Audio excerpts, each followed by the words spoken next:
Asato ma sadgamaya tamaso ma jyotirgamaya mrityurma amritam gamaya. Om Shanti Shanti Shanti. Om. Lead us from the unreal to the real. Lead us from darkness unto light. Lead us from death to immortality. Om. Peace, peace, peace. Om Apyayantu Mamangani Vak Prana Chakshu Shrotram Matho Balamindriyani Cha Sarvani Sarvam Brahmopanishadam Maham Brahma Nirakuryam Ma Brahma Nirakarod Anirakaranam Astu Anirakaranam Mestu Tadatmani nirateya upanishatsu dharmas te mai santu, te mai santu. Om Shanti Shanti Shanti. May my limbs, speech, vital force, eyes, ears, as also strength, and all the organs become well developed. Everything is the Brahman revealed in the Upanishads. May I not deny Brahman, may not Brahman deny me. Let there be no spurning of me by Brahman, let there be no rejection of Brahman by me. May all the virtues that are spoken of in the Upanishads repose in me, who am engaged in the pursuit of self-knowledge. May they repose in me. Om. Peace, peace, peace. The theme of this retreat is you. It is the self. It's an inquiry into who or what we are, our true nature. Vedanta tells us, Upanishads, Vedanta tells us that we are deeply mistaken in error of our true nature. And what this true nature is, that is the subject of inquiry here. In fact, the subject is the subject of inquiry here. And we are promised that if we follow through with this inquiry, if we come to the conclusion of this inquiry, the results are great. This very Upanishad will tell us. Tremendous is the result of those who attain to this knowledge in this very life. And those who do not attain to this knowledge in this life, great is the loss, tremendous is the loss. It's in this very Upanishad, which we will see.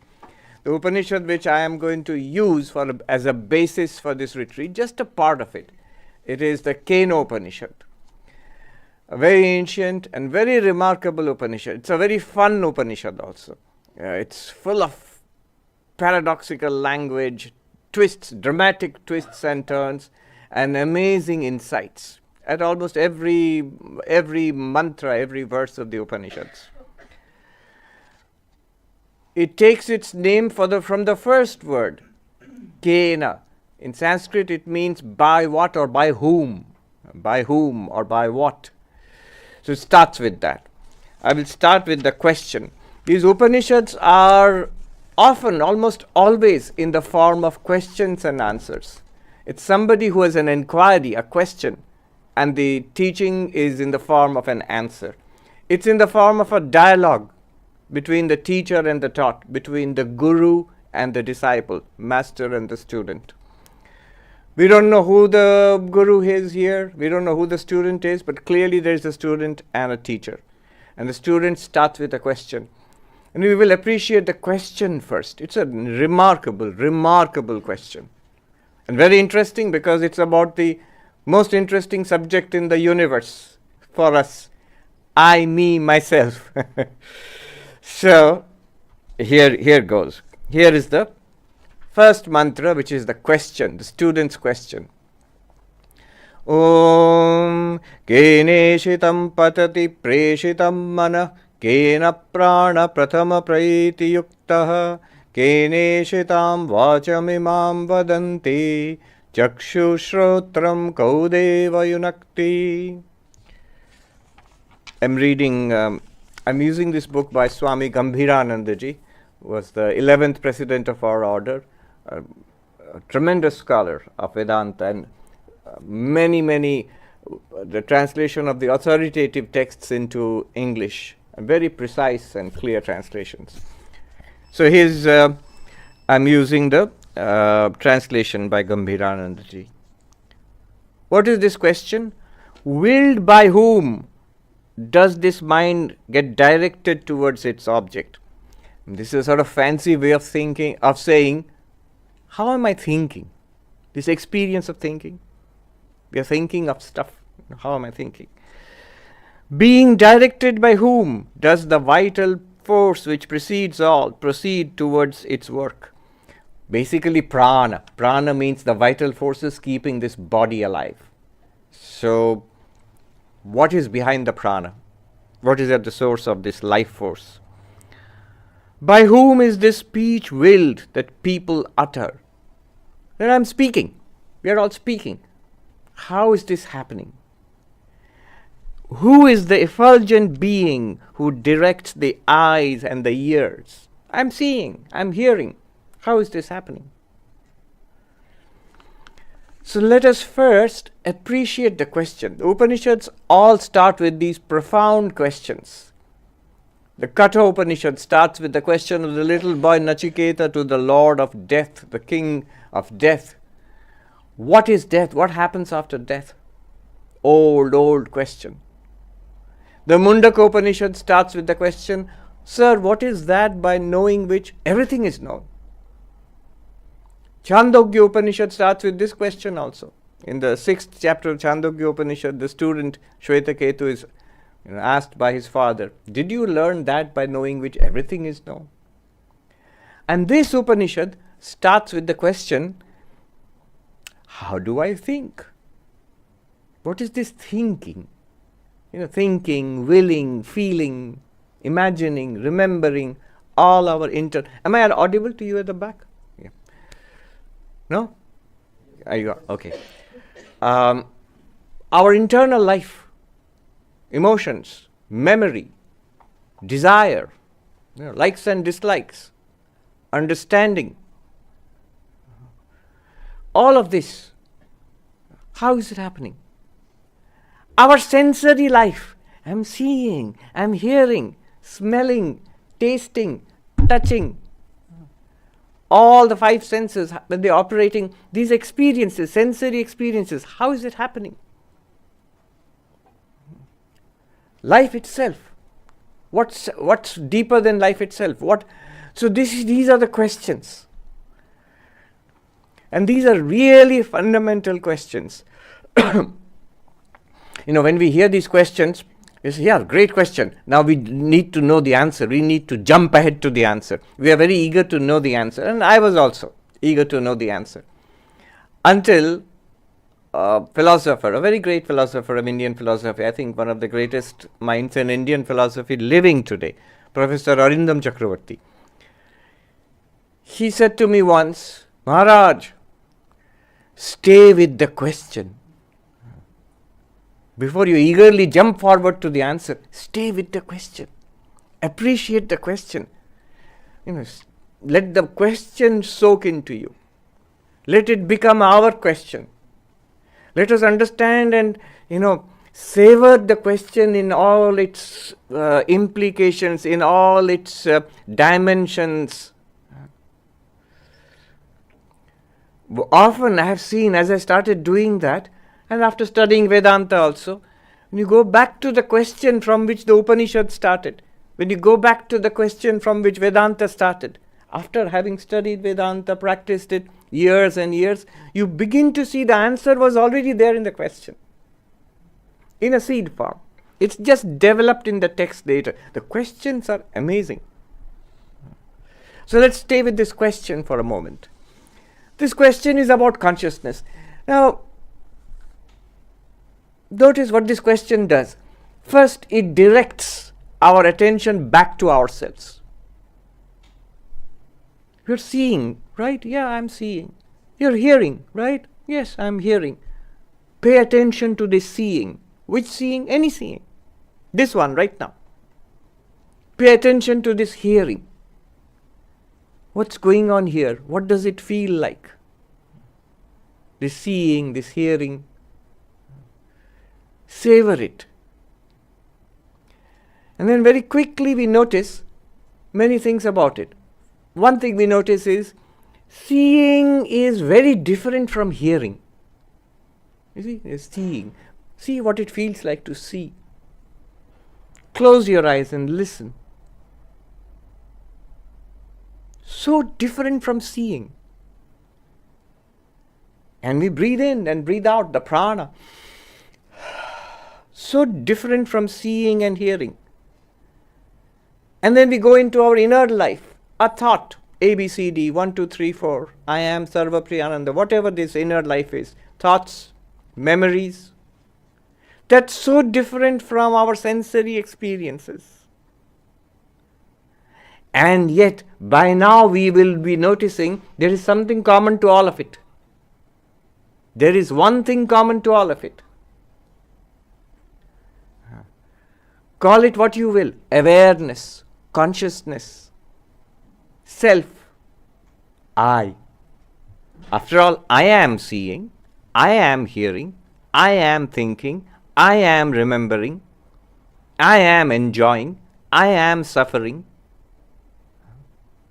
So this one thing common to all of it, this awareness, this consciousness, the question is about that. Notice the question is not really about our eyes. If you go to a medical college library and you will find shelves and shelves of books, entire departments on ophthalmology, the eyes. It's not an ophthalmology question. How do the eyes function? What are the constituents of the eyes? What are the diseases of the eyes? No, that's not the question. It's not a question about the ear. What's the specialization? Ear, nose, throat. Yes. You will find books and books about it. Degrees in medicine and doctorates and PhDs are awarded. It's a huge specialty. Is it a question about ENT? No. Is it a question about the mind? Not even that. But about something that is close and closely implicated with all our sensory, visual experiences, auditory experiences, olfactory experiences, and our mental experiences, emotions, ideas. That's basically our life. All our life is this inner movie we have of a series of experiences. And it's going directly to the heart of this. What makes it all possible? It's question, look at the question. What is that bright being, Deva, that shining thing which makes our life possible? What a great question. It's not a physical question. It's not a question about our sensory systems. It's not even a psychological question. It's a question about consciousness. It's a question about awareness.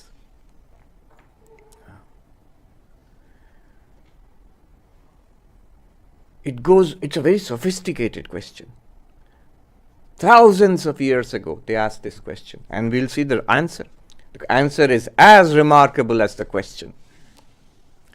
By the way, just as an aside, yesterday I mentioned how do you deal with these classes, this retreat? 3 things. What did he say? Important. You must listen attentively, seriously. Listen attentively, seriously.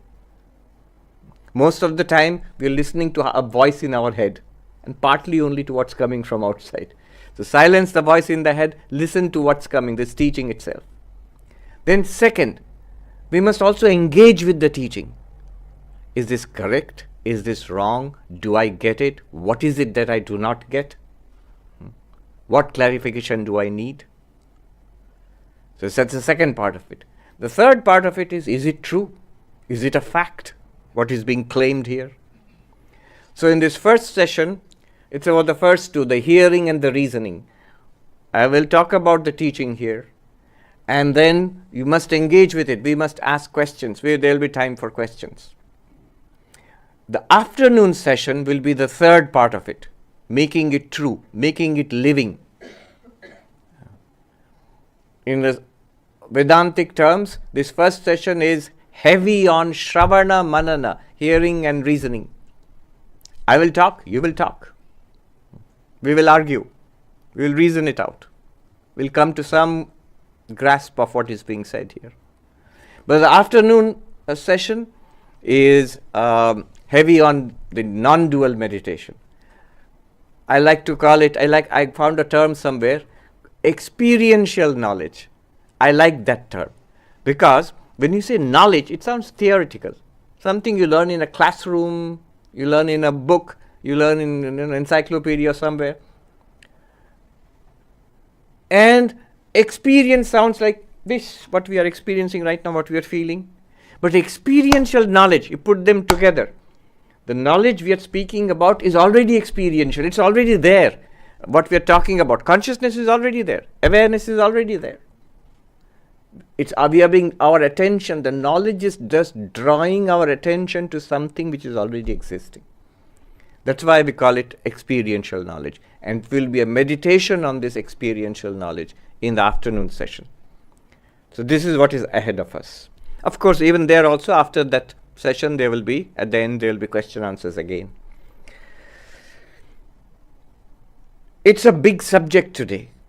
Consciousness studies. We are lucky to live in a world at a time when there is renewed interest. Consciousness has always been of interest to human beings throughout it. Of course it is of interest. It's so close to us. It's our very real nature. But now there's renewed interest. Maybe for multiple reasons in the last 20 to 30 years. Christoph Koch, who is the chief scientist of the Paul Allen brain, but now he's in some other post now, in America, he said that when I entered into consciousness studies at the beginning of my career as a neuroscientist, I was told that it's a career killer. It will never go anywhere, you will ruin your career. But luckily today it's a booming field, it's a cutting edge. One reason might be the development of very powerful imaging technologies. So the brain imaging is now at a much more sophisticated and subtle level than it used to be earlier. There's some things called functional fMRI, functional MRI basically. So you can get very close scans of the brain, the living brain in action. Then another reason might be the development of intelligent machines, computers, the internet, and now artificial intelligence. So again we have got a renewed question now. What does it mean to be human? And therefore what does it mean to be conscious or aware? Yeah. So these are some reasons. In philosophy, David Chalmers came up with the term hard problem of consciousness. Scientists expected, because the paradigm is everything is matter, everything is energy. Everything is space, time, matter, energy. So consciousness also must be somehow matter. And it seemed quite obvious that consciousness is the brain. The brain activity produces consciousness. But strangely enough, we have run into serious problems. Vedanta would say not strangely, very expected. Brain activity is not consciousness. It's implicated in conscious experience, but it's not. It does not produce consciousness. Consciousness cannot be reduced to brain activity. That's the new edge, the frontier of brain science, consciousness studies. Consciousness studies is a booming field now. So the question has been with us for a long time, from the Upanishadic times, and we are asking this question once again now.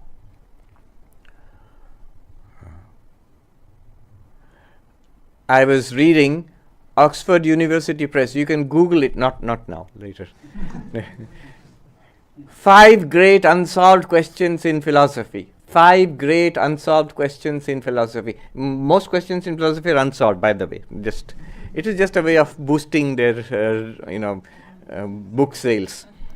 But if you look at what they have, Oxford University Press, what they have selected as the 5 great unsolved questions in philosophy. Just look at these questions. You will see 4 out of 5 are directly related to consciousness. Philosophy covers everything. God, reality, world, everything is covered there. Logic in philosophy. But why? In philosophy, 4 out of 5 of the greatest questions they could think about are about consciousness. What are those questions? According to them, first question, is there free will? Free will and consciousness are very closely connected. The mystery of free will, that's one big question. Second, knowledge. How is knowledge possible? Can we know anything at all? The problem of skepticism and knowledge. That's the second question. Third, who am I? That's literally their language. Oxford University Press. Who am I? What is the self? Fourth, what is death? Not in a physical sense. Physical sense, doctors will tell you, lawyers will tell you what is death, physical death. But what is death to the self? You, I, as this conscious being. What will be death for us? Mystery of death for consciousness. Fourth question. And the fifth question was not directly related to consciousness, about justice, about global justice and so. But 4 out of 5 questions are related to consciousness studies in the greatest questions in philosophy. So as that philosopher said, stay with the question. See how brilliant the question is, how deep the question is, how eternal the question is. This is somebody on the banks of Ganga or Saraswati in the river in India 3,000 to 4,000 years ago. It's a student asking the teacher. Unimaginable distance, oceans of time and oceans of space, far, far away. But it's a question which is relevant to us here. We're sitting in Germany in the 21st century, and we are all interested in this question. So he's asking a question which is absolutely at the core of our being. What am I? And is directing our experience not in a theoretical way, in a very visceral, living way. See, you are seeing. See, you are hearing. We are tasting, touching, smelling. You're breathing in and out. You're thinking. You're speaking. I say, so what? What is all this? Not at the physiological level, not at the sensory level, not at the psychological level, even deeper than all of that, at the level of experience, of consciousness, of awareness. What is it? And he gives a beautiful name to it, Devaha, shining being. Often in the Upanishads, the analogy of light is used. What is light? In the Vedantic or Upanishadic view, light is that which removes darkness. So the world is enveloped, the room is enveloped in darkness. You switch on the light and the room is revealed. So this is the light for the room. But the light for this light is your own eyes. Why? Because if your eyes are closed, this will not be revealed. When you open your eyes, this light is revealed. So the light for this light. Otherwise, if you close your eyes, even this light will be hidden in darkness. So your eye is the light for this light. But even the eyes are not the final light, because our mind has to pay attention. Unless some people can do that. They can look blankly at you, but they are not seeing you. Something else is going on in the mind. Some people I have heard, they have even perfected the skill of sleeping with eyes open. It's a great skill. But sleeping, nothing, nobody is there. So the mind is the light for the eyes, not only for the eyes, for the ears, for the nose. Mind is the light which illumines the inputs, sensory inputs. So mind is the light for the senses. And finally the Upanishads will say consciousness is the light of lights. Jyoti Rajyoti. Every day when we sing the evening hymn, you will see one line is there. Jyoti Rajyoti Ujjala Hridikandara, which means light of lights shining in my heart, In my heart means at the core of my being. What is it referring to? It seems to be we are referring to the deity being worshipped here. But it's referring to yourself. What is the light of light shining in your heart? You, awareness, consciousness. That is what the question is about. About this shining being which is illumining all our experiences, which is at the core, at the heart of our life itself. What is the mystery of this being? What is the mystery of consciousness? What is the mystery of awareness? Whichever word you use. So it is used like light. That's why the word Devaha, light. Now the answer. You'll be like, move on. Okay, I've got it. It's an important question. Let's get on to the answer. Good. Now the answer. And you will notice this Upanishad is amazing. At every mantra it is shocking. It's paradoxical. What is the answer? Shrotrasya shrotram manaso mano yad vachoha vacham sau pranasya pranaha chakshushas chakshur atimuchya dhira pretyasmad lokad amrita bhavanti.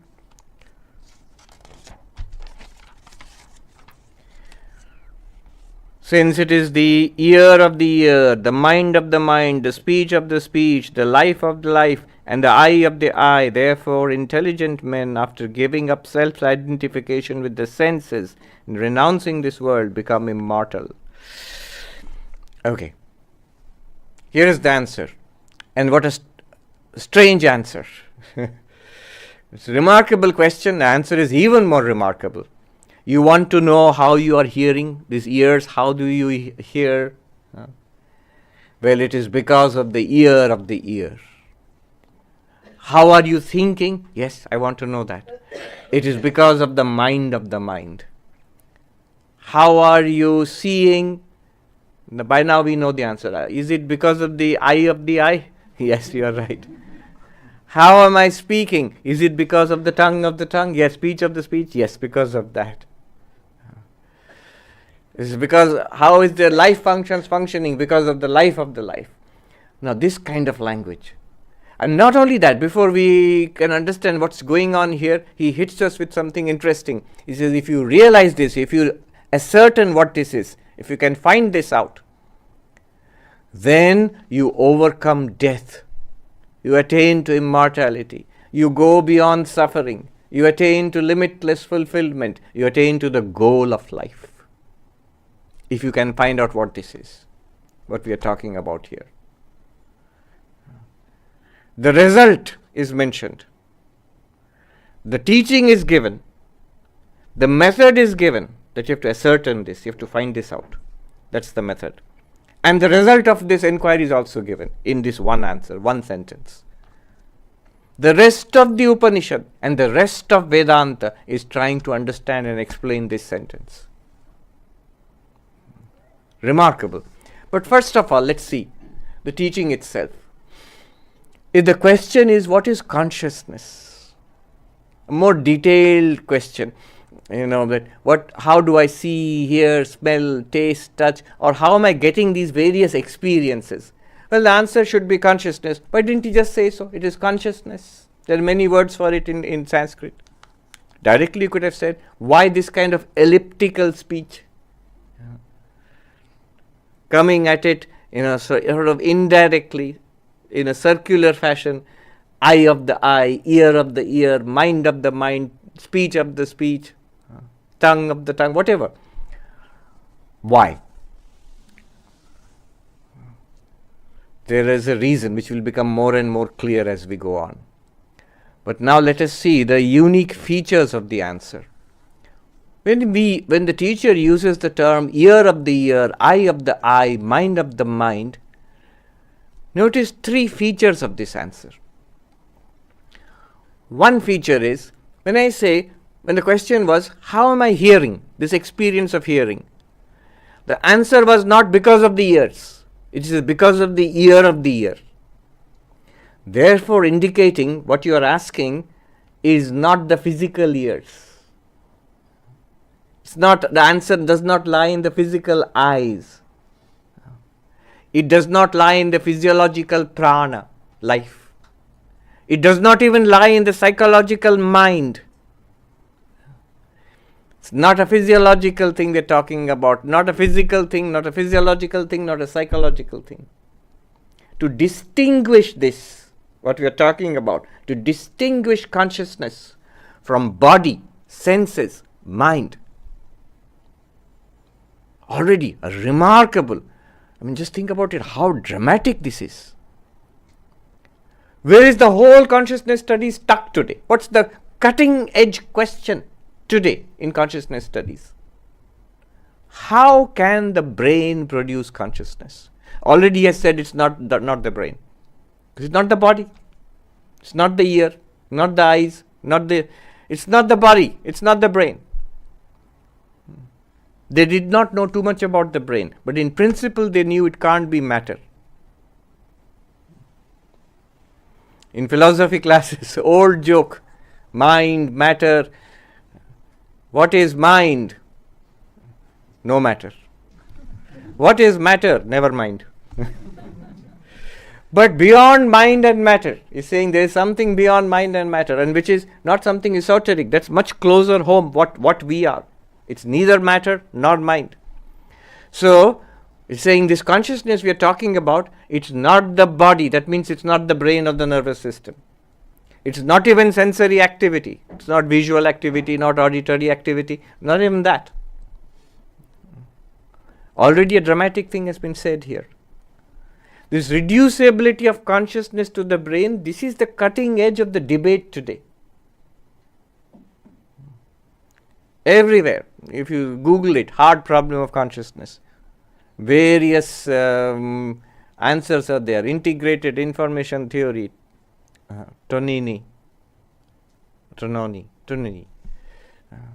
and many others.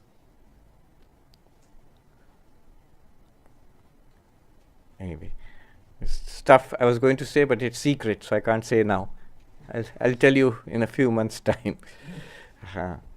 So there are these, public and not so public discussions going on at high-level groups, and I'm just happy to say the cutting-edge physicists in the world, cutting-edge psychologists in the world, and philosophers, including Vedanta, Buddhism, trying to understand what is consciousness. So this is the first thing. Consciousness is not reducible to the brain. The first claim. It's not reducible to the brain. Consciousness is not reducible to sensory activity. Consciousness is not reducible to mind. In fact, in Vedanta, a simple criterion for understanding what is consciousness and what is not consciousness, very simple analytical knife, is that if in our own experience we can label something as this, then it's an object, it's not consciousness. This glass here, since I say this, then this is not consciousness, it's an object presented to consciousness. And when I make a sound, this sound, the sound itself is an object presented to consciousness. The body, can I say this body? Yes. In that case, the body itself is an object presented to consciousness. The breath, can I say this breath? Yes. After all, that's the whole basis, the anchor of mindfulness meditation. Breathing in, I'm aware, I'm breathing out. Breathing out, I'm aware, I'm breathing out. If Vedanta will say, you are aware of the breath? Yes. In that case, the breath is an object and awareness is distinct from that object. It's not the prana. Our sensory experiences, I see you, I hear this speech. So this thing I see, this thing I hear. If you say this, then these are objects, not consciousness. These are presented to consciousness. Thoughts. All thought is intentional. A thought is about something. The moment you say thought is about something, this is sort of Fundamental in the philosophy of mind. Thought is intentional. Intentional does not mean intention in our common sense use. Intentional simply means it's about something. It is an object. So if thought is object bearing, is built around an object, then you can say this thought, it's about this object, then it is not consciousness. What a remarkable thing. In consciousness studies, the question right now is consciousness brain, is it reducible to brain? This is the dispute. But what they don't even ask, consciousness and mind. If you ask consciousness studies people, what do you study? They'll say cognition, memory, perception, self, pain, pleasure. This is the area of study of consciousness studies. But immediately if you apply the Vedantic analytical knife, can you say this thought, this pain, this pleasure, this memory? If you can say that, all of them are objects presented to consciousness. Very elegant. And therefore consciousness is not even mind. This is something not at all understood today in the philosophy of mind, in consciousness studies. The distinction between consciousness and mind. All of this he has already said by using the language eye of the eye, mind of the mind, speech of the speech. First thing. This is first thing. 3 distinctions. 1. Second, it is not entirely different. He could have said X of the ear, X of the eye. No, he says ear of the ear, eye of the eye. That means something very closely implicated with our auditory, visual, mental experiences. That means wherever we are thinking, wherever we are seeing, whenever we are hearing, in those experiences, consciousness is present right there. It's not different in the sense of this is hearing and there is something else called consciousness. No, it's right there. It's distinct from hearing and seeing and smelling and tasting and thinking and feeling and imagining and remembering, but it's present in all those things.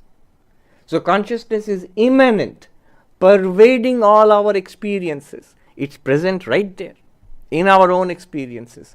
That's why he's using the term ear of the ear, eye of the eye, mind of the mind, speech of the speech. So that's the second thing. Consciousness is present there in and through all our experiences. I like the example of our electrical appliances, When these appliances, the light, which is giving us light here, the microphone amplifying sound, the camera capturing and transmitting images. When they were in the shop, the light did not give light. The microphone did not amplify sound. The camera did not capture pictures. The clock did not tell time. In the shop, in the box, when you take them out, plug them in or put a battery in, they start doing things. What they do is very different. This is doing something different. This is doing something different. The blinds, they're also doing something different. They're all doing different things. But if you ask, what is that one thing which got into them, which made them do these different things, which they were not doing earlier? We all know the answer. Electricity. Electricity does not give light, but in conjunction with the bulb, it gives light. Electricity does not amplify sound, but in conjunction with the microphone, it amplifies sound. So it is the one thing which got into the bulb, the microphone, the clock, and the camera. Can we say it is the light of the light, it is the microphone of the microphone, it is the clock of the clock, it is the camera of the camera? We can say that in that sense. These instruments are designed to do different things, but they require that electricity to be able to. This is just an example. It's not a very good example also. There is something more to it in consciousness and all our sensory experiences. So that's the second thing. Consciousness is something distinct from the sense body, the senses, the mind, but yet it is present in all the physical, physiological, sensory, psychological experiences. It's present right there. It pervades these experiences. Third point I want to point out. It's there in this language. What are we doing? We are exploring why there's such a strange language. Ear of the ear, eye of the eye, mind of the mind, speech of the... Third thing which we can take away, ears, eyes, mind, speech, life, prana, they are all different from each other, and there are many. But the language which is used is by whom or by what? By whom? One. So by using the word ear of the ear, eye of the eye, mind of the mind, speech of the speech, breath of the breath, it is pointing out that there is one thing common to all of this. Consciousness is one. Eyes, ears, speech, they are all many.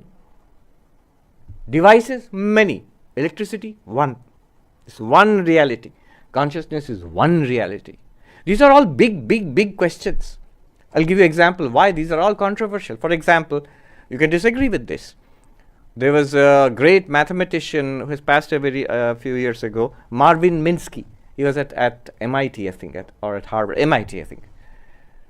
So I just heard a talk by him where he says there is no problem of consciousness.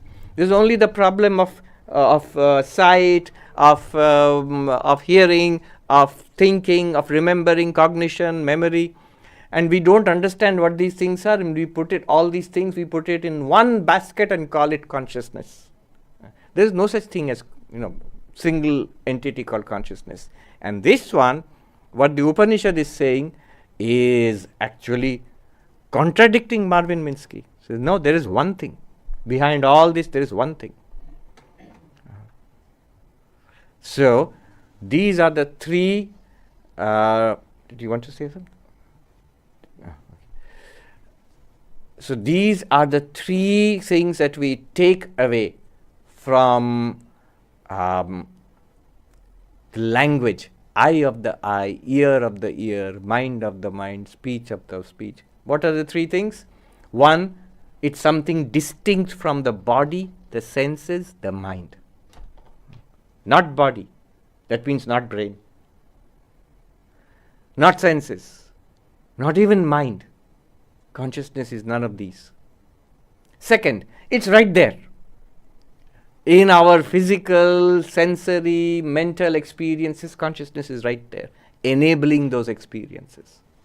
Third, it is one. Unlike what Minsky claims, no, it is one. Consciousness is one reality. And then the claim is that the one who realizes this transcends this body.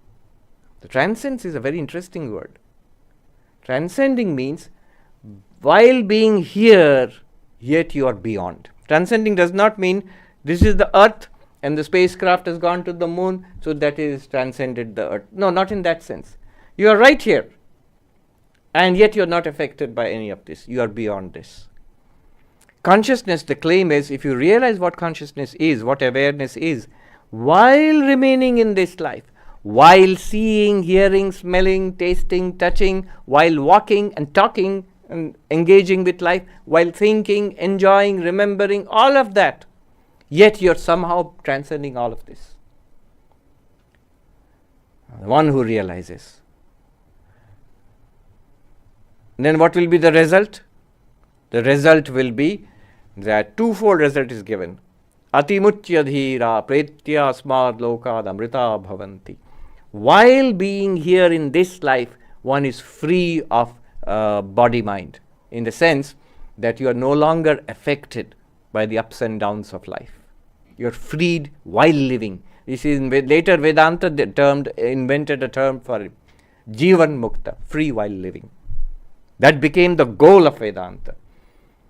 Not freedom after death. Yes, freedom after death, but also now, right now. Can I get the benefit of all this right now? His answer is yes. So, and also after the death of the body. Yes, there is a subtle Sanskrit interpretation there. Transcending, Pretya means leaving behind this world, or it could mean transcending this body. Loka, in two meanings. One is this world, this life, or it means this body. While being in the body, you transcend the body. Sri Ramakrishna, 1886, terminally ill with cancer. One day his disciple, Harinath, who later became a great Vedantic master, Swami Turiyanandaji, asks him, "Sir, how are you feeling today?" Terminally ill, cancer patient, dying. Within a few months he'll be dead. He says, "Oh, it hurts." Gives a typical answer, what any cancer patient would say. "It hurts, I can't eat." But for some reason the young man said, "Sir, I see that you are in great bliss." What a strange observation. He must have seen something. But the strangest of all is the response from Sri Ramakrishna. He laughed and he said, "Oh, the rascal has found me out." The rascal has found me out. You fellow, you have understood. You have seen through me. Now what does that mean? Is he not experiencing pain? Yes, he is, like any other cancer patient. And yet there is something deeper than that which enables him to transcend that pain. That he can say that I am fulfilled at joy and in peace right here in this body dying of cancer. In this body when I am experiencing pain and great discomfort, I am still fine, absolutely fine. That's the distinction between, say, an ordinary terminally ill cancer patient and an enlightened person. The free while living. What is this free while living? It enables us to transcend the conditions of this body-mind while being in this body-mind. And then also, after the death of this body, one attains to bodiless liberation. So these are two terms used in Vedanta. Jivan Mukti, Videha Mukti. Jivan Mukti, free while living. Videha Mukti, freedom after the final liberation after death. From the perspective of the enlightened one, no difference. I am limitless awareness, free here, free then. How? Just by noticing what you are. That's all. Just by noticing and appreciating what you are. Of course, we'll put a fine print. And the Upanishad also has cleverly put in one word, Dhira. Who? Me. Well, there's a word used, Dhiraha, the heroic ones, the patient ones, the qualified ones. And here, of course, I have to mention my duty as a teacher, that there's a list of qualifications. If you hear this, you will feel depressed. Who is fit to study and get the benefits of this Vedanta? We signed up for the retreat, so we are fit. In one sense, yes. But fit means in the sense, if you do study this, if you do make this inquiry, will you get the benefit, promised benefit? For that, certain qualifications are required. And the qualifications are, I'll just run through the list. Viveka, the discernment between the eternal and the non-eternal. This clarity that there is some eternal reality. And you might say, yeah, okay, I agree, I have it. All right, if you think so. And then next, Vairagya, a tremendous dispassion for worldliness. That which I decided is non-eternal, passing, inconsequential, I have a dispassion for it. No attachment there. Swami Vivekananda says, the beginning of spirituality is renunciation. He says all the yogas, this is exact quote, the turning point in all the yogas is renunciation. And then he gives what renunciation is required. In Karma Yoga, the turning point is the renunciation of selfishness. When we turn away from all selfish motives to selflessness, then it becomes Karma Yoga. In Bhakti Yoga, we give up all desire for the world, 100 desires for the world, for one almighty love of God. Then it becomes Bhakti Yoga. Raja Yoga, the meditation, way of meditation, He says the way of meditation is to give up the desire for all experience. You see, I see, hear, smell, taste, touch. Stop. No, there's nothing for me to see, hear, smell, taste, touch. Stop.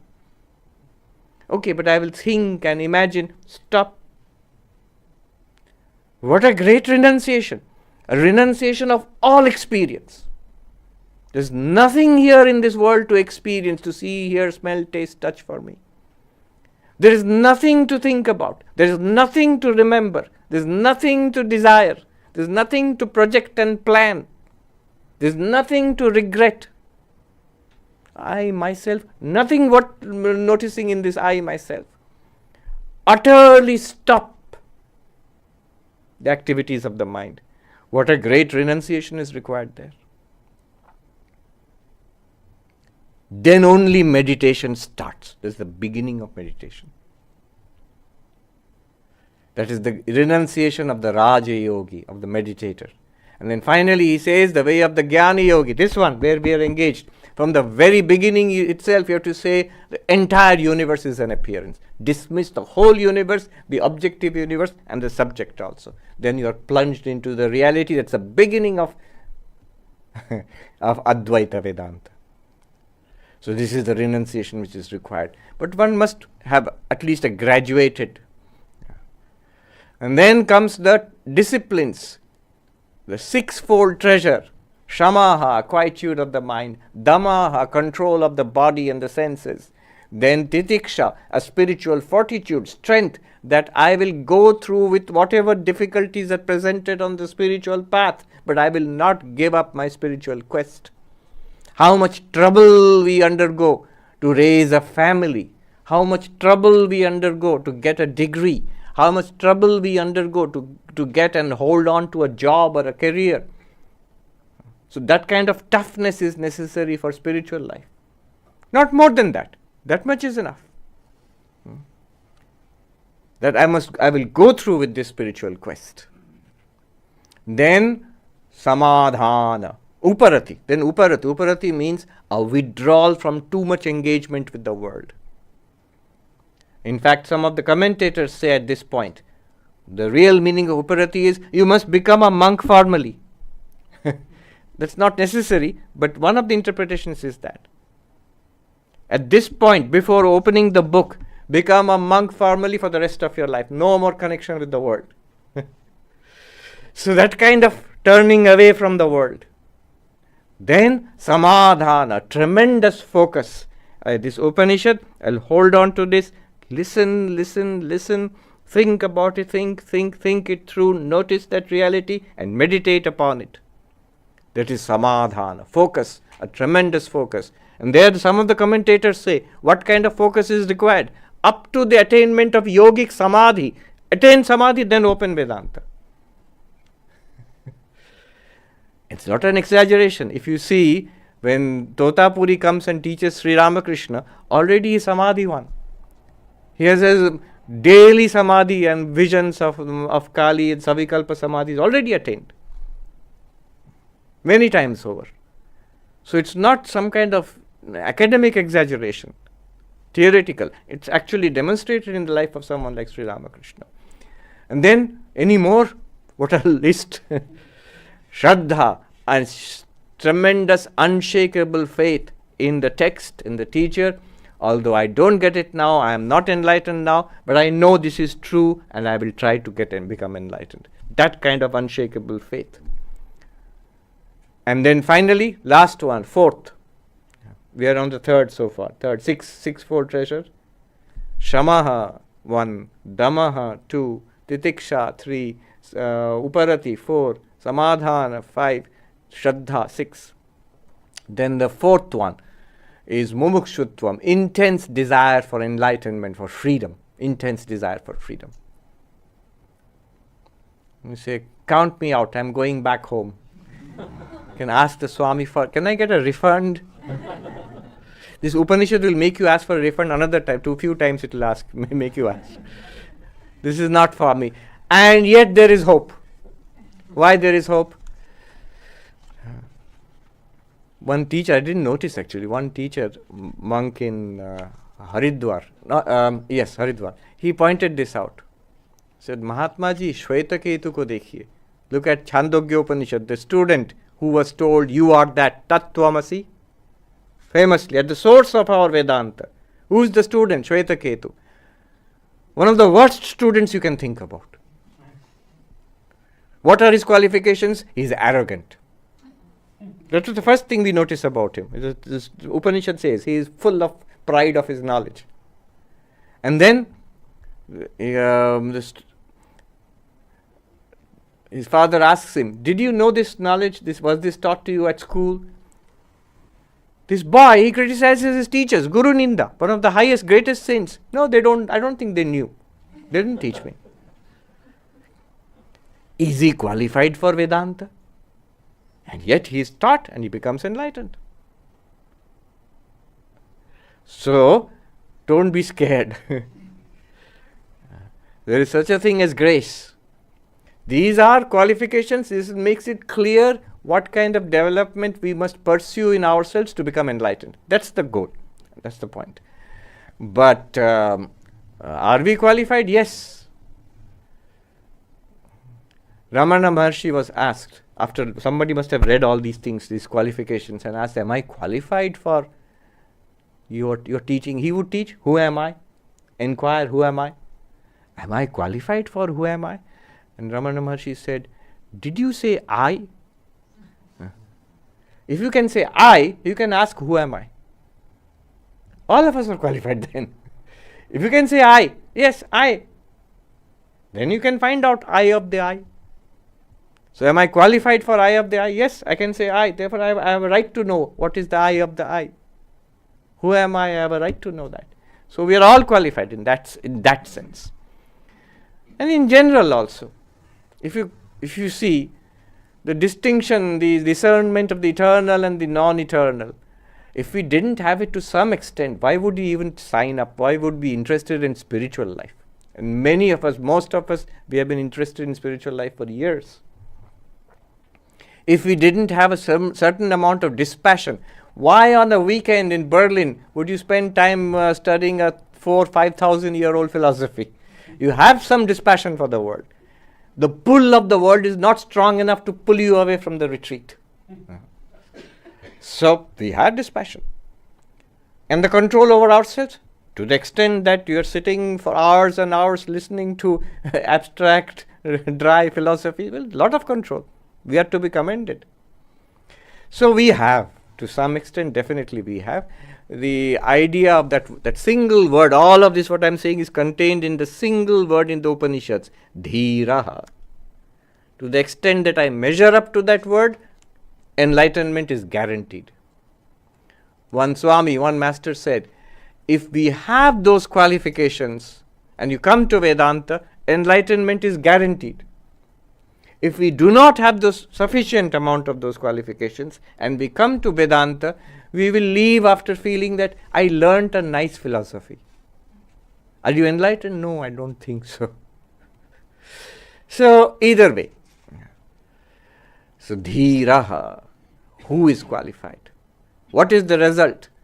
Freedom from all suffering, attainment of fulfillment, right here, right now. And after death, the bodiless liberation. That is the result. What is the teaching? Find out that. Eye of the eye, ear of the ear. So now we say, good, sign me up. I am ready to find out the eye of the eye, ear of the ear. Please go on, teach me. Upanishad, very shocking. He will give another thunderbolt next mantra. We are ready. Yes, master, please teach me the eye of the eye, ear of the ear, nose of the nose, mind of the mind, speech of the speech. Please teach me. The master says, na tatra chakshur gacchati na vag gacchati no manaha na vidmo na vijanimo yatheta danushishyad. Says, please teach me, master. I can't. What? Why can't you teach me? You know, right? You are enlightened. You know. I don't know. Na vidmaha. We don't know. You don't know what you're talking about? No. We will see in the Upanishad later on. In fact, that is the right answer. But at first it seems shocking. Why did you advertise that we're going to teach you eye of the eye? You say you don't know the eye of the eye? No, we don't. Navid Maha. Anybody else? In the Berlin area, who knows? Can we go there? Na vijanimo yatheita danushishyat. We don't know of anybody else also. Any other school, any other lineage who can teach you this. But give me the technique, I will try it out myself. Yatheita danushishyat. How it is to be taught, what is the procedure to follow, that also we don't know. Why not? This is very disappointing. He says, na tatra chakshur gacchati na vag gacchati no manaha. He says, it is not something that you can find with your senses. You can't see. It literally means the eyes do not go there. The speech does not objectify it. The mind cannot think about it. Therefore, we don't know. So, when he says eyes do not objectify it, what it means is it's not available for sensory experience. That eye of the eye, it cannot be seen by the eyes, it cannot be heard by the ears, it cannot be smelled by the nose, it cannot be tasted by the tongue, it cannot be touched by the skin. Can I attain it by doing something? Na vag gacchati. Speech cannot express. Speech stands for all the motor organs. You can't walk to it. Can I go on a pilgrimage and to attain to the ultimate reality, consciousness, eye of the eye? No. Can I catch hold of it? Catch hold of it. I remember one monk, brahmachari, novice was there years ago. Very intense, very intense. He had a frown on his face all day long. I'm sure he had a frown on his face when he was sleeping also. And he would never smile. And he would rush around. He had no time to waste. Even while eating, he was memorizing the Gita or something. So once he went to wash. I saw after food he was going and washing his dish there. The way he was doing it intensely, opening the tap. And then the Swami, who's the head of our ashram, he was saying, look, the way he is doing it, he's going to grasp Brahman. You're going to catch hold of Brahman. The way he's catching hold of the tap. Can I do that? No. Can I catch hold of Brahman? No. Can I walk to Brahman? No. Can it be expressed by speech? You're talking. This is speech, right?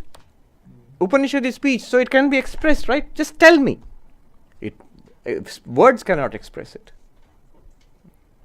Why? See, all of these things are very deep. Why words can't express it? Then how are you talking about it? The whole philosophy of language comes in there.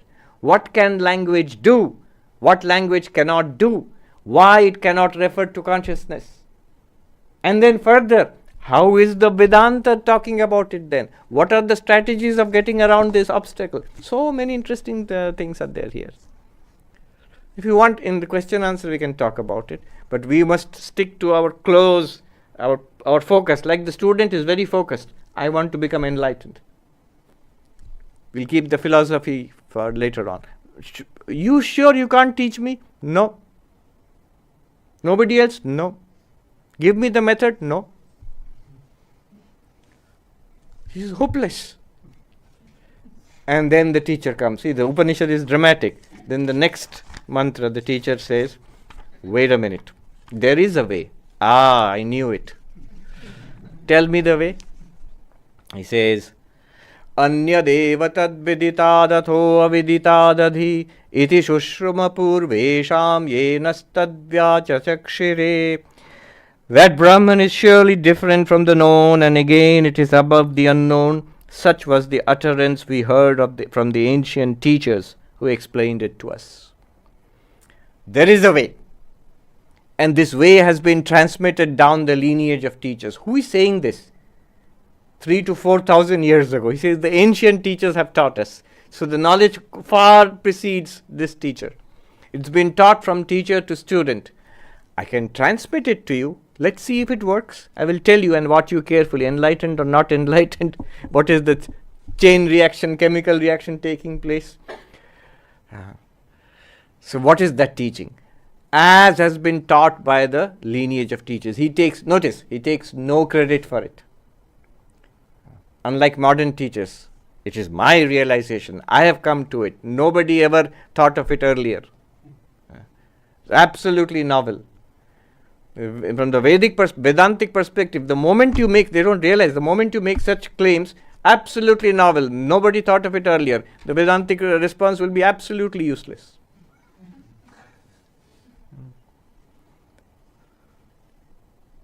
So, one student came to a monk.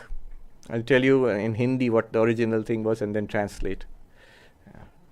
He came to a monk and he said, you know, I was a student of this master who has taught me stuff which is not there in your Vedanta or the Vedas, in any ancient traditions, all absolutely new. My guru has taught me this. And the monk said, why are you abusing your guru? In Hindi he said, "Kahe guru ko gali deta hai?" It's a term of abuse from a Vedantic perspective. If you say, my guru has taught me something which is not there in any tradition, in any scripture, then you don't realize it's an insult. You're insulting your guru. The greatness of the guru is in transmitting this ancient knowledge in its pristine form so that it works upon you as it has worked upon him, hopefully, and in the lineage of transmission from teacher to student going back to time immemorial. So, he says, not my credit. I have received it from my teachers, from this ancient lineage, and I am transmitting it to you. Let's see if it works. What is that teaching? Again, by now you must be aware, once bitten, twice shy. So the Upanishad is not going to give us a straight answer. It says, this is the teaching. It is other than the known, it is other than the unknown. Find out that which is other than the known and other than the unknown. One of the most profound sentences in all Upanishadic literature. The more we will excavate this, more we will dig into it. Consciousness, awareness, or the self. Moment you say it is other than the known, then clearly you are saying that it's not an object of knowledge. And yet you're teaching me how to become enlightened, how to know it. Then what is the usual way of knowing, and then in what sense do we know the self? Because it's not other than the known. And yet it is not unknown.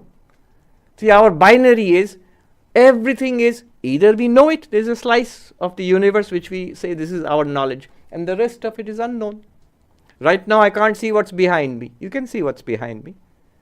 I can see what's in front of me. When I turn around, now I know what's behind me. And it has again become unknown to me. At least unseen to me. Similarly, there is a slice of the universe which I see, hear, smell, taste, touch, which I think about, which I remember, which I understand, which I have mastered it, some part of the universe, some kind of knowledge. That is the known for me. And here the master says, none of it is the self, none of it is consciousness. All right, then there's a vast part of the universe which I don't know. He says, none of that also is consciousness. But that's all that there is. The known and the unknown. A and not A. It exhausts the universe. What's beyond this? Either members of this set or not members of this set. What else is there?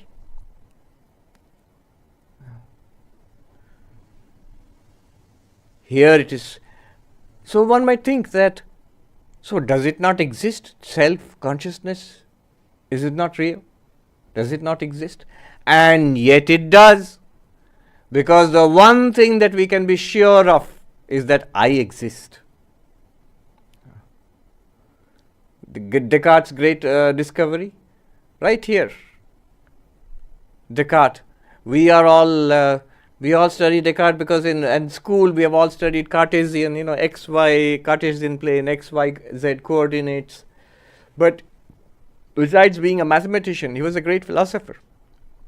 And he's famous for, in the Cartesian meditations, he's famous for that very insightful line, cogito ergo sum. I think, therefore I exist.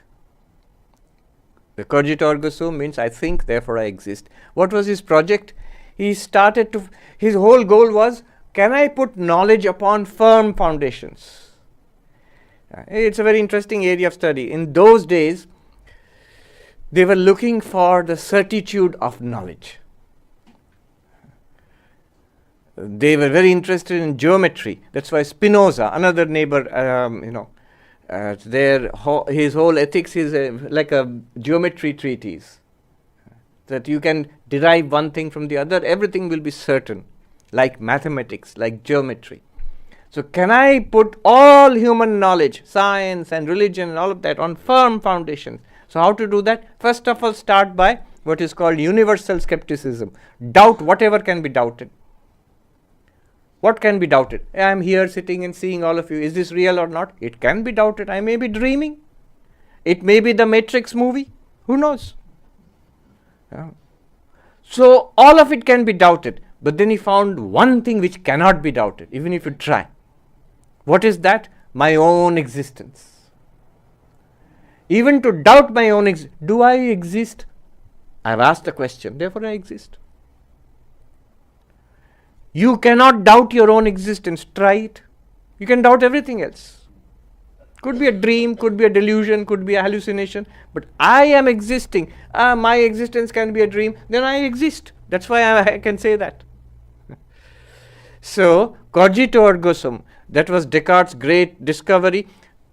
600 years before Descartes, 700 years before Descartes, Shankaracharya writes, Yaiva tasya nirakarta tasyaiva atmasa. Whoever denies the existence of the self, it is the self of that very one.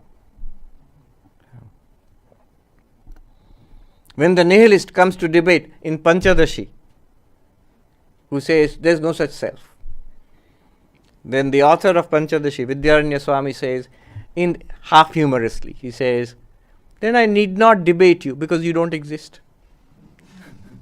You say self does not exist, so you don't exist. Why should I debate an opponent who doesn't exist? Anyway, this is sort of half humorously. You cannot ultimately deny the existence of the self. You can doubt the existence of God. You're an atheist, but nobody has seriously doubted their own existence. Whether the self is body, whether the self is mind, whether the self is consciousness, those things can be doubted. Whether the self is a series of flashes of consciousness, the Buddhist mind-only school says that. Whether the self is limitless awareness, Vedanta says that. Those things can be debated. But I exist, nobody can doubt seriously.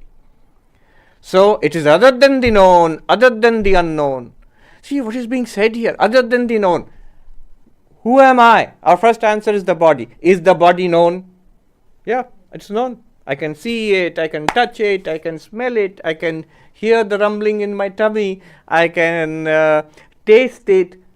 All the senses objectify the body. The body is known. And the Upanishad says it is other than the known. So you, the self, is not the body. Then I am this person, these thoughts, memories, my story, my whole personality. Is it known? Are you aware of it? Of course, it is I. If it is known, then you are not it. Freud will say, no, the real determinant is the subconscious, which is unknown to you. From there, all that you know, your thoughts, feelings, emotions, impulses, they're bubbling up from the great unknown. Is that unknown? Upanishad says, yes, then you are not it. It's there. We are not denying it. There is the vast known and even vaster unknown. But neither of it you are. Freud said famously that humanity has been humiliated 3 times. First humiliation was Copernicus, who said people thought we are the center of the universe. Copernican revolution. Earth is not the center of the universe. There is the sun, and then later on we discovered stars and galaxies. Earth is a tiny, insignificant place in this universe, a little speck of dust in the vastness of space and time. First humiliation, you are not the center of the universe, you are insignificant. Second humiliation, that we are the greatest creation of God, human beings created in the image of God. Darwin came and said, you are in the image of a monkey. You are in the image of a chimpanzee, not in the image of God. You are animals. We are animals evolved from the primordial slime into this position. Second great humiliation, not in the image of God, in the image of chimps. Second great humiliation. Third, we still said, all right, we are animals, but we have the definition. I remember in school reading definition of human being, the rational animal. We are rational animal. Everybody, all other animals are irrational. Freud said, I came and showed you, your rationality is like the scum on the surface of a lake. Deep underneath is a whole ocean of irrationality. Impulses, instincts, anger, lust, greed, regrets, guilt, perversions, steaming in the darkness below. So-called rationality is just the tip of the iceberg. Not at all rational. So three great humiliations. Unknown, our real nature lies in the unknown. Upanishad says, no. Is it unknown? Yes. Then it's not your real nature. It's neither the known nor the unknown. But you are there. What is the known? Body is the known. You are not the body. Breath is the known. Prana, you are not the breath. Because it is known. Mind is the known. Thoughts, emotions, desires, personality. You are not it. Beyond mind, beyond intellect, the blankness, the depths of not our conscious life, that blankness, that depth, deep sleep, or the Freudian subconscious, if you will, the great unknown, that also you are not. Yet you are. If you say you are other than the known, other than the unknown, later in Vedanta you will see Pancha Kosha Viveka, the method of the 5 layers of the human personality: physical, physiological, psychological, intellectual, and the depths of the unknown. All of them you are not. The waking, the dreaming, the deep sleep, all of them you are not. They are all known or unknown. Then what are you? You are. There is only one thing which is neither the known nor the unknown. Think about it. It is the self. It is you. It is to you that something is known, and it is to you the rest is unknown. But what is it about myself which is other than the known, other than the unknown? What I think about myself, I will use this knife, known and unknown, to cut away in my understanding, analyze my own existence. Am I a physical being, biological being? Am I a psychological being? What am I? I'll find all of that is known or unknown. Then the only thing you are left with is you are, you exist. It's also a shining existence because you are aware. After all, you are the ear of the ear, the eye of the eye, the mind of the mind, the speech of the speech. You are that light. So this existence awareness I am, but to this you can never put a this. The moment you put a this, it becomes object. Known object, unknown object. So many questions will come up from this if you stay with this, no, other than the known, other than the unknown. I'm sure that I exist. Then you know you exist. How do you know? If it is other than the known, other than the unknown. How is the self known? How is consciousness known? How is anything known? It is by consciousness alone. Consciousness plus object is knowledge, is experience. Consciousness channeled through the mind and an instrument of knowledge. See, I see this book. I know this book means I see this book. So I am aware, channeled through the mind, channeled through the sense organs called the eyes, and the object is there, the form of the book. I know the book. You say, I hear your speech, Swami. So you are knowing my speech. So you, the awareness, channeled through the mind, through the ears, listening to the speech, I know it. This is called knowledge. But how is consciousness itself known? Consciousness plus instruments of knowledge will give you, an object will give you knowledge about an object. And if you remove the object from the range of the instruments, I put the book behind me, I don't get that knowledge. It's unknown now. It is known, it is unknown. But the consciousness itself, to which the book is known and to which the book is unknown, that consciousness, how is it being known? There is this great, these are all books, and books have been written on this. Centuries of effort have gone into it. The teaching of self-luminosity, swaprakasha. Consciousness is not known as an object. It is self-luminous, it's self-revealing. Like a light illumines and removes darkness and reveals all things in darkness. But to know that light, you don't have to switch on another light. That's an example. You still have to open your eyes. So, light, just in the way light is self-luminous with regard to other lights, it just reveals itself. You don't need another light to. Similarly, that's the example. Similarly, consciousness is unique. It is self-luminous. That's why it's called the light of lights. And then a lot of debate is there. What is meant by self-luminosity? A huge, huge topic. It is other than the known, other than the unknown. All right. Let me leave it here, and time for some reasoning. A little bit of hearing has been done. The core teachings have been heard. Now some reasoning, questions, objections, observations.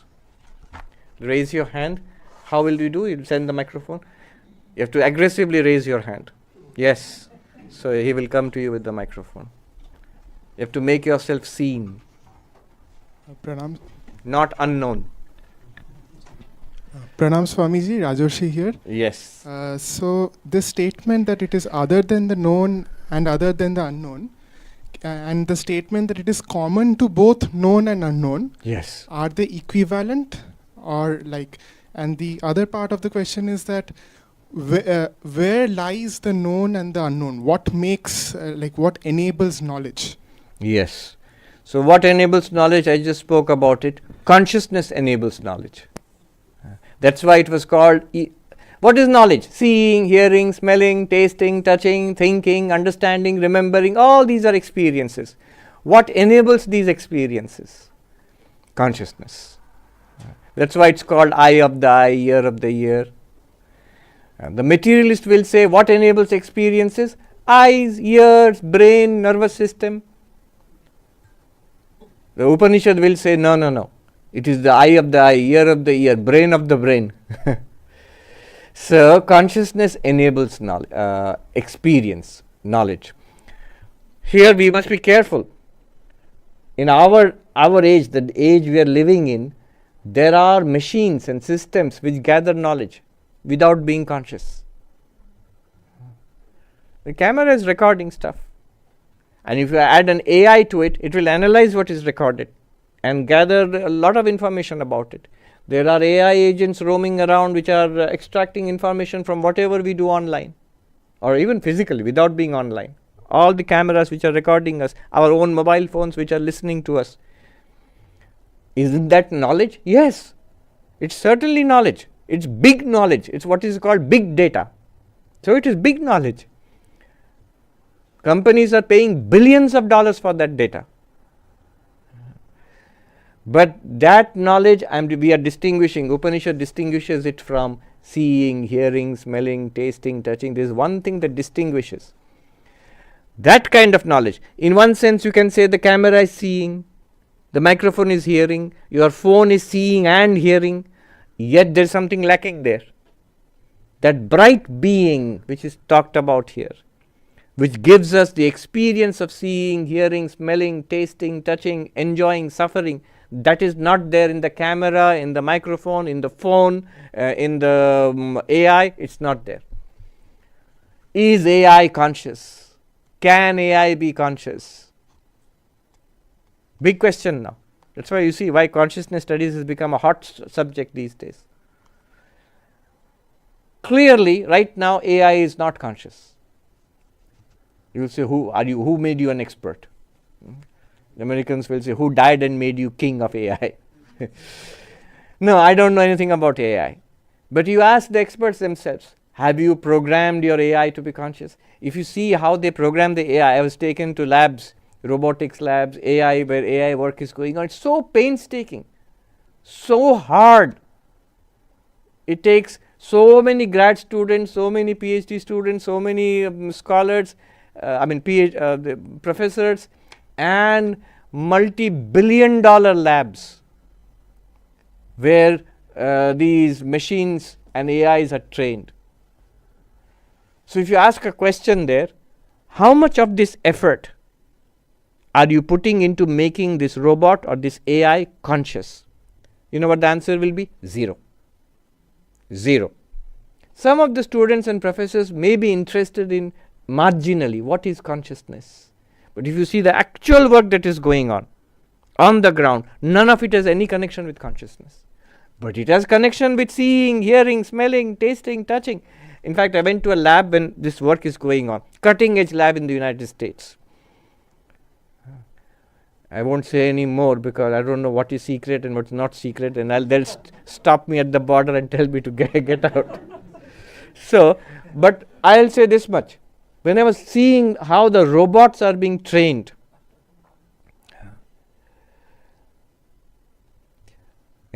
how the robots are being trained, what struck me was when I was seeing how the robots are, they're being trained to recognize an environment, to deal with an environment, and AI, they are all AI boosted. What struck me was, Keneshitam padati preshitam mana, kena prana prathama preti yukta, keneshitam vacham imam vadanti, chakshu shrotram kaudeva yunakti. The question which the student asked 4,000 years ago, that becomes even more sharp now. Here are machines and AI agents which are replicating, duplicating, mimicking human activity, and not child's play. In fact, they are very serious. It's a multi-billion dollar defense. Okay, I let out the secret anyway. And business and academic effort. Yet, at no point is that shining being being invoked anywhere there. Which was so stunning for me to see that our latest developments in technology are reaffirming this question, that this distinction between consciousness and all these activities. So right now our technology is mimicking algorithms, replicating all this seeing, hearing, smelling, tasting, touching, thinking, speaking, all of these are being replicated very nicely by AI and all these machines, except one thing, consciousness. How strange. Not only it is not being replicated, if you ask those people, the most brilliant minds working in AI, about consciousness in AI, they will say, we have no idea what you are talking about. We know what is consciousness because we are conscious. But what exactly is it operationally defined? We have no idea. We have no idea where to begin also. They are demonstrating you can have, for practical purposes, seeing, hearing, smelling, tasting, touching, even cognizing, without consciousness. But then you will not have the experience of those things. After all, if you go to a tap and put your hand under in the airport, water will come out. You go near the door, door will open. So the senses can do that. Is there any consciousness behind it? No. That light is lacking there. What is this? So the teacher's answer, 3 points, it is distinct from the ear, and eyes and mind. That is being validated by our latest technology. Otherwise, I would use the contrary idea that suppose not only AI could do all that, AI also became conscious. Then we could have said, yeah, see, that these are all processes which are replicable. Therefore, the brain is what the brain is doing. We are doing on a hardware, physical hardware, on a silicon substrate. What your brain is doing on a carbon substrate, we are doing it on a silicon substrate. Now it is explained. But the fact that we can replicate everything, something as intimate as seeing, as touching, as talking, interacting with human beings. They showed me a AI dog which played and danced with students. It's open, it's not secret. It's Boston Dynamics sells it for $250,000. It's $250,000 dog. Yeah. It can do all that without being conscious. That means consciousness is distinct from all of this. It already validates the first part of that insight. I will leave it at that. Common to both known and unknown, right? It is that to which things are known and that to which things are unknown. Yeah. Anyone? Yes. Pranam Maharaj, Tathagata here. So we understood 3 takeaways about consciousness, that it is not mind or senses or brain. Not the body. Not the body. Not the senses. Yeah. Not the mind. And then it is right there and it is one. It is one. So now I have a question about this third point. So when you say it is one, so what do you mean? So I of I and you of you being, so the is consciousness discrete? Or it's just the same consciousness? So these are things which we will take slowly. I'll give you the answer first. I'm not like the Rishi of the Upanishad who will give you an elliptical answer. I'll give you a straight answer. But a straight answer is often a useless answer. This answer is very useful. It will guide you further in your investigation. The straight answer is, according to Advaita Vedanta, consciousness is not discrete. There is only one consciousness. The I of the I is the same I in all eyes. The you of the you and the I of the I is the same I. Very interestingly, when we all say I, interesting, when I say this book, I say this book and you say this book, both of us mean the same book. When I say book, Kena Upanishad book, that's the term we are using, we mean the same thing. But when we say I, we are using one word, same word, but we all each mean something different. Vedanta says, Advaita Vedanta says, actually it is the same thing that you are referring to. If you would know the I of the I, it is the one I in all eyes. Krishna saying in the 13th chapter, his teaching to Arjuna, in every field, O Arjuna, there is a knower of the field. That means each body is a field. Each body, mind, sensory system is a field. And in that there is a knower of the field. There is a conscious being there. And then he goes on, stunning statement. In all fields there is only one knower of the field. And that is I. Krishna says, I am that. So there is one consciousness shining as if. Then later on he says, undivided in all sentient beings, appearing, behaving as if divided. What is he talking about? Us. But we have to be careful there. This is Advaita Vedanta. Sankhya will say, no, there are different consciousnesses in each body mind. Consciousness is discrete from body mind, but then it is discrete from each other also. Consciousness is the same type of thing, but there are many consciousnesses. Schrödinger said the consciousness is singular for which there is no plural. But Sankhya says, Sankhya, Yoga, Nyaya, they will all say consciousness is multiple. Advaita Vedanta says consciousness is one. And it's not just says, these are well argued out positions. One more question. We have somebody, the gentleman there. We'll come back to you later on. Yes. Yes. Thank you for the wonderful talk. As you mentioned, consciousness is channeled by the mind, and then through the senses we perceive the world. yet consciousness is self-luminous, so would that mean that consciousness is eventually the channel and the reflection, and basically the whole process is just consciousness doing it by itself? Consciousness is self-luminous in the sense it is self-revealing. It reveals the other. You can't have any experience without consciousness. So that's the meaning of luminosity. Luminosity is that which removes darkness, which reveals. And for experiencing consciousness, you don't need another consciousness. Consciousness reveals itself and reveals the universe. So look at what's going on here.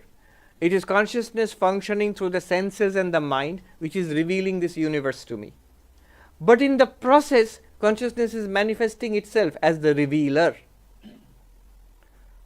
Imagine, I like the example of a comet at night.